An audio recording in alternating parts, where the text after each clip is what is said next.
السلام علیکم مفتی صاحب، میرا نام احسن علی ہے، میرا تعلق کراچی سے ہے، اور میرا سوال یہ تھا کہ حکومت نے جو نوجوانوں کے لیے قرضہ فراہم کرنے کی اسکیم پیش کی ہے، تو اس کے بارے میں میں نے آپ کا فتویٰ پڑھا تھا جس میں آپ کہہ رہے تھے کہ یہ ناجائز اور حرام ہے، تو برائے مہربانی اس کی مکمل تفصیل بتا دیجئے۔ اور دوسری بات یہ پوچھنی تھی، میں نے یہ بھی سنا ہے کہ اس میں کچھ قرضہ جو ہے وہ بلا سود ہے، تو اس کے بارے میں آپ کی کیا رائے ہے؟ پوری تفصیل سے بتا دیجئے۔ السلام علیکم۔ نحمدہ ونصلی علی رسولہ الکریم، اما بعد۔ اس سوال کا مختصر جواب یہ ہے کہ کامیاب نوجوان پروگرام اسکیم کے نام سے وزیر اعظم یوتھ لون کا جو پروگرام پیش کیا گیا ہے اور بینکوں کے ذریعے سے جو قرضہ دیا جا رہا ہے، شرعی طور پر یہ سودی اسکیم ہے، شرعاً ناجائز ہے۔ اس سے استفادہ کرنا اور قرضہ لینا، قرضہ دینا، دونوں چیزیں شرعاً ناجائز ہیں، لہٰذا اس سے بچنا شرعاً ضروری ہے۔ اور صرف اس اسکیم کا معاملہ نہیں، بلکہ قرض جب بھی سود کی بنیاد پر دیا جائے تو شرعی طور پر وہ ظاہر ہے کہ حرام ہوتا ہے، شرعاً ناجائز ہے، اور شرعی اعتبار سے اس کی کوئی گنجائش نہیں ہے۔ البتہ جیسا کہ آپ نے بھی سوال کے اندر پوچھا، اور اس حوالے سے جب ہمارا فتویٰ اخبارات کے اندر چھپا تو بعض لوگوں نے کمنٹس کے اندر بھی یہ سوال پوچھا ہے کہ شاید وزیر اعظم لون اسکیم کا کچھ حصہ یا کچھ قرضہ ایسا ہے جو بغیر سود کے دیا جا رہا ہے۔ تو اس سلسلے میں بہت ہی مختصر سی تفصیل سمجھ لینی چاہیے۔ دراصل حکومت نے 2 پروگرام پیش کیے ہیں۔ ایک پروگرام ہے 10,000 روپے سے 1 لاکھ روپے تک قرض دینے کا پروگرام۔ یہ جو 10,000 سے 1 لاکھ روپے تک قرض دینے کا جو پروگرام ہے، یہ حکومت بینکوں کے ذریعے سے قرضہ نہیں دے رہی، بلکہ حکومت نے جو ایک اور پروگرام کھولا ہے جس کا نام احساس ہے، تو وہ احساس پروگرام کے ذریعے بغیر بینکوں کی انوالومنٹ کے حکومت عوام کو یہ قرضہ دے گی، اور اس قرضے کی مقدار 10,000 روپے سے لے کر 1 لاکھ روپے تک ہے۔ اور اس سلسلے میں حکومت دوسرے اداروں کو اپنا پارٹنر بنائے گی، جیسا کہ اخوت ہے وغیرہ وغیرہ، ان اداروں کو پارٹنر بنا کر احساس پروگرام کے ذریعے سے حکومت یہ قرضہ بلا سود دے گی۔ اس وقت یہ زیر بحث نہیں ہے، اور اس کی جب تفصیلات آئیں گی اس وقت دیکھا جائے گا۔ اگر حقیقتاً یہ شریعت کے مطابق اور بغیر سود ہی کے واقعتاً یہ قرض ہوگا تو ظاہر ہے کہ وہ جائز ہوگا اور اس کے جواز پر کوئی کلام نہیں ہوگا۔ لیکن اس وقت جو اصل مسئلہ زیر بحث ہے وہ ہے 1 لاکھ روپے سے لے کر 5 لاکھ روپے تک ایک درجہ ہے، اور دوسرا 5 لاکھ روپے سے لے کر 50 لاکھ روپے تک حکومت قرضہ فراہم کر رہی ہے۔ اور یہ نوجوانوں کے لیے یوتھ لون اسکیم کے ذریعے سے وزیر اعظم کی طرف سے اعلان کیا گیا ہے، اور یہ اسکیم بینکوں کے ذریعے سے لانچ کی گئی ہے۔ اور بینکوں کے ذریعے سے جب یہ اسکیم لانچ کی گئی ہے تو اس پورے کے پورے پروگرام کے اندر، اس پوری اسکیم کے اندر، یعنی 1 لاکھ روپے سے لے کر 5 لاکھ تک کا قرضہ ہو یا 5 لاکھ روپے سے لے کر 50 لاکھ روپے تک کے قرضے کی اسکیم، یہ سود پر مشتمل ہے، اور اس میں سود دینا پڑے گا اور انٹرسٹ باقاعدہ انوالو ہے۔ ہاں، یہ ایک الگ بات ہے کہ 1 لاکھ روپے سے لے کر 5 لاکھ تک کا جو قرضہ ہے اس میں جو سود کی شرح اور جو ریشو اور ریٹ رکھا گیا، انٹرسٹ ریٹ جو رکھا گیا وہ 6% ہے، اور 5 لاکھ روپے سے لے کر 50 لاکھ روپے تک کا جو قرضہ فراہم کیا جا رہا ہے اس میں سود جو دینا پڑے گا، جو سود کی شرح ہے وہ 8% ہے۔ تو اس سے کوئی فرق نہیں پڑتا،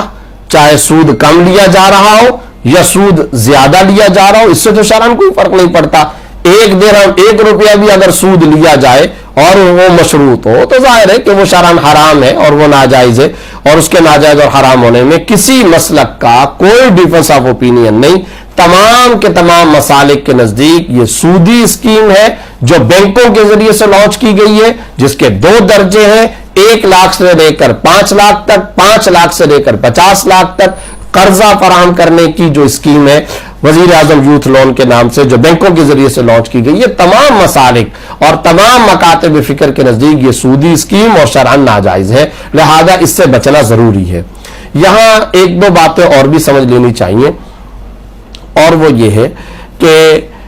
شریعت میں مسئلے کے اندر فتوے میں اس سے کوئی فرق نہیں پڑتا کہ قرض کے لین دین کے اندر جو سود کا اور انٹرسٹ کا جو ریٹ ہے وہ کم ہو تو شاید وہ جائز ہو جائے گا، وہ زیادہ سود لیا جا رہا ہو تو وہ ناجائز ہو جائے گا. ایسا کچھ نہیں ہے، چاہے تھوڑا سا سود لیا جائے یا زیادہ لیا جائے، بہرحال وہ ناجائز اور حرام ہے. اور یہ اصل میں سبسڈائز لون کی، سبسڈائز قرضوں کی ایک قسم ہے. اور سبسڈائز لون اور قرضوں یہ بینکوں کی ایک اصطلاح ہے، جس کا مطلب یہ ہوتا ہے کہ حکومت بینکوں کو یہ آرڈر کرتی ہے کہ تم لوگوں کو قرضہ فراہم کرو، البتہ تم بہت کم شرح سود پر قرضہ دو، اور انٹرسٹ ریٹ مثلا 11 چل رہا ہے یا 12-13 چل رہا ہے، لیکن تم 4-5% پر دے دو، اور جو تم قرضہ دو گے اس کا جو انٹرسٹ ہوگا وہ عوام سے جب تم سود وصول کرو گے تو وہ کم وصول کرو اور وہ سود کی شرح کم ہو، لیکن ہم تم کو سبسڈی دیں گے سود کے اندر، یعنی سود کی مد میں ہم سبسڈی دیں گے، مزید جو سود فراہم کرنا ہوگا وہ حکومت دے گی. تو اس کو کہتے ہیں سبسڈائز لون بینکوں کی اصطلاح کے اندر. تو یہ اسی سبسڈائز لون کی اور سبسڈائز قرضوں کی ایک قسم ہے. بہرحال اس طرح کی اسکیمیں شرعاً ناجائز ہوتی ہیں، اور اس کے کئی سارے اور بھی اسباب ہوتے ہیں، اور یہ اسکیمیں عام طور پر ناکام بھی ہوتی ہیں. ناکام ہونے کے کئی اسباب ہوتے ہیں. عام طور پر جو لوگ ان اسکیموں سے استفادہ کرتے ہیں اور قرضہ لیتے ہیں، ان میں کئی ایسے لوگ ہوتے ہیں جن کی واپسی کی نیت بھی نہیں ہوتی. بہرحال وہ ایک الگ بحث ہے. شرعی مسئلہ اور شرعی فتویٰ یہ ہے جو آپ کے سامنے پیش کر دیا گیا. اب آخر میں 2 باتیں اور بھی ذکر کرنا ضروری سمجھتا ہوں. پہلی بات تو یہ ہے کہ پاکستان جن مسائل کے اندر گھرا ہوا ہے، عالم اسلام کے بے شمار ممالک، بلکہ تقریباً سارے ہی ممالک جن بے شمار مسائل کے اندر گھرے ہوئے ہیں، اور بالخصوص پاکستان، اس میں جہاں اور بہت سارے اسباب ہیں، وہاں پر ایک بڑا سبب یہی سود کی اور یہی خدائی لعنت جو ہمارے معاشرے کے اندر رچ بس گئی ہے، یہ ایک بہت بڑا سبب ہے. آپ خود ذرا اپنے سینے پر ہاتھ رکھ کر کے بتائیے. 279 سورہ بقرہ کے اندر اللہ رب العزت ارشاد فرما رہے ہیں، آیت نمبر 279، فَإِن لَمْ تَفْعَلُوا فَأْذَنُوا بِحَرْبٍ مِّنَ اللَّهِ وَرَسُولِهِ، اگر تم سودی لین دین سے باز نہیں آتے ہو تو اللہ اور اس کے رسول کے ساتھ اعلان جنگ ہے، اور اس جنگ کے لیے تم تیار ہو جاؤ. سوال یہ پیدا ہوتا ہے کہ جس مملکت اور ریاست کے لوگوں نے اور حکومت وقت نے اللہ کے ساتھ نعوذ باللہ اعلان جنگ چھیڑ رکھا ہو، تو کیا اس ریاست اور اس مملکت کی طرف خدائی رحمت متوجہ ہو سکتی ہے؟ ہم ایک طرف نعوذ باللہ اللہ اور اس کے رسول کے ساتھ اعلان جنگ کر کے جنگ کے لیے تیار، اور دوسری طرف ہم دعا کرتے ہیں یا اللہ اس ملک کو استحکام، ترقی اور اس ملک کو معاشی اعتبار سے مضبوطی اور پختگی عطا فرما. کیسے خدائی رحمت آ سکتی ہے اور کیسے ترقی آ سکتی ہے جب ہم سودی معاملات کر رہے ہیں؟ اور پھر اللہ بچائے ریاست مدینہ کی مدعی ریاست کے اندر سرکاری سطح پر ان جیسی سودی اسکیموں کے ذریعے سود کو فروغ دینے اور سود کی ترغیب دینے کا سلسلہ اگر جاری رکھا جائے تو پھر یہ کیا ہے؟ اور پھر ہمارے قول و فعل میں کس طرح کا بھیانک قسم کا تضاد سامنے آتا ہے. تو ایک تو میری گزارش یہ ہے، ظاہر ہے کہ اللہ رب العزت نے قرآن کریم کے اندر واضح طور پر سود کو حرام قرار دیا ہے. سورہ بقرہ آیت نمبر 275 کے اندر فرمایا احل اللہ البیع وحرم الربا، اللہ نے ربا کو، سود کو حرام قرار دیا ہے. اور متفق علیہ سیاہ ستہ کی روایت ہے، لعن اللہ واکل الربا وموکل الربا وکاتبی وشاہدی، اللہ رب العزت کی لعنت فرمائی آپ صلی اللہ علیہ وسلم نے سود کھانے والے، سود کھلانے والے پر، اس کی لکھت پڑھت کرنے والے پر، اس پر گواہ بننے والے پر. اور یہ جب اسکیم سامنے آتی ہے تو اس میں سود کی لکھت پڑھت بھی ہے، گواہ بننا بھی ہے، سود کھانا بھی ہے، سود کھلانا بھی ہے. یعنی سودی لعنت کے اور اللہ کی طرف سے ملعون ہونے کے جتنے قوائف ہیں وہ سارے کے سارے ان جیسی اسکیموں کے اندر پورے کے پورے پائے جاتے ہیں. تو شرعی اعتبار سے ظاہر ہے کہ اس کی کوئی گنجائش نہیں. ایک بات تو مجھے آخر میں یہ کرنی تھی کہ ہم سب کو اجتماعی طور پر، انفرادی طور پر سودی معاملات سے توبہ کرنی چاہیے، استغفار کرنا چاہیے اور رجوع اللہ کا اہتمام کرنا چاہیے، تاکہ ہمارا یہ وطن عزیز اور یہ مملکت خدا داد مسائل کے گرداب میں جو پھنسا ہوا ہے، یہ وطن ان مسائل سے آسانی کے ساتھ باہر آئے اور روح بترقی ہو، جو ہم سب کی دلی خواہش ہے. اور آخر کے اندر جو بات مجھے کہنی ہے وہ یہ ہے کہ بہت آسانی کے ساتھ ان جیسی اسکیموں کو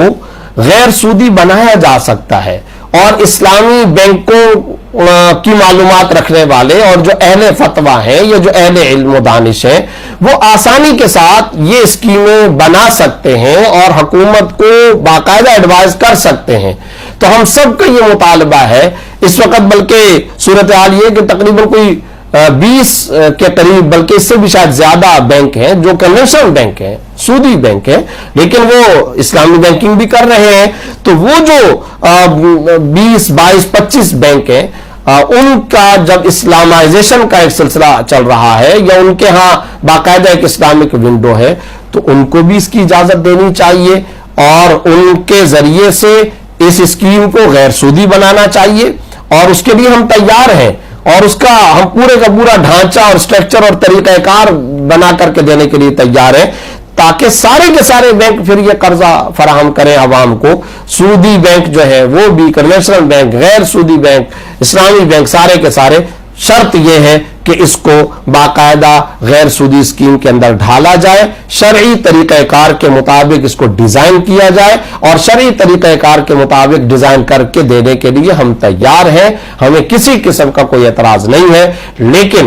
مجموعی طور پر موجودہ صورتحال جو اب تک اس اسکیم کے حوالے سے سامنے آئی ہے وہ میں آپ کو بتا چکا ہوں کہ 1 لاکھ سے لے کر 5 لاکھ تک اور 5 لاکھ سے لے کر 50 لاکھ روپے تک قرضہ فراہم کرنے کی جو حکومتی سطح پر سرکاری اسکیم لانچ کی گئی ہے، جو قرضہ بینکوں کے ذریعے سے دیا جا رہا ہے وہ شرعاً ناجائز ہے کیونکہ وہ سود پر مشتمل ہے۔ باقی وہ جو سوال کے اندر پوچھا گیا کہ شاید اس کا کچھ حصہ، تو اس کا کچھ حصہ نہیں، یعنی بینکوں کے ذریعے سے جو قرضہ فراہم کیا جا رہا ہے وہ مکمل سودی ہے فی الحال اس وقت تک کی صورتحال کے مطابق۔ البتہ وہ جو 10,000 سے 1 لاکھ روپے تک کا جو قرضہ ہے وہ حکومت بینکوں کے ذریعے سے نہیں دے رہی، بینکوں کے ذریعے جو دے رہی ہے وہ سودی ہے، اور جو 10,000 سے 1 لاکھ روپے تک کا قرضہ ہے وہ احساس پروگرام کے تحت دیا جا رہا ہے، اور اس میں حکومت دوسرے اداروں کو بھی پارٹنر بنا رہی ہے، وہ اس وقت زیر بحث نہیں ہے، وہ بلا سود ہے، اس کی بات اس وقت نہیں کی جا رہی۔ یہ جو کامیاب نوجوان پروگرام بینکوں کے ذریعے سے لانچ کیا گیا ہے یہ شرعاً ناجائز اور حرام ہے۔ اللہ رب العزت ہمیں سودی معاملات سے بچنے کی توفیق۔